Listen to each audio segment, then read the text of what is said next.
Hello everyone, welcome back to One to Step. In today's tutorial, I'll be helping you learn how to stitch on TikTok. To learn how, keep watching the video till the end and subscribe to our channel if you have not yet. Press the bell icon so that you'll never miss another update from us. TikTok has added a new feature which enables users to use clips from other people's video in order to create responses on the theme.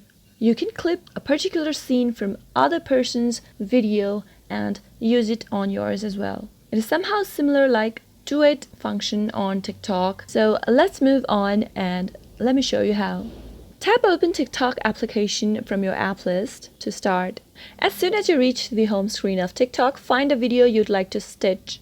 Let me select this video out here. Tap on the share button from the video and under share to, you'll see that there is a stitch button. Simply tap it on. Wait for a few seconds until it loads. To make a stitch, you'll need to trim a video, record a new ending, and simply share it. From the pop-up, tap on Try It. Select up to 5 seconds in order to stitch your video. If it is less than that, then you won't be able to. You can trim the clip to your preferred duration and tap on the next button at the upper right corner. The video has used up to 5 seconds of your video duration.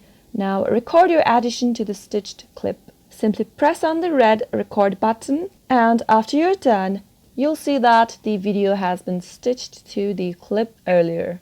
You can start stitching together your videos for expanded storytelling as well. It could be a good option for your clip and may open up new opportunities for creative collaborations within your TikTok community. After you're done, tap on the next button and upload the video on your TikTok by tapping on the post button at the bottom right. That is how you can use the stitch function on TikTok. I hope the tutorial was helpful to you. If it was, go ahead and give it a thumbs up. Feel free to comment down in the comment box if you have a question or a feedback for us. I'll be back soon with more tutorial episodes. Thank you for watching.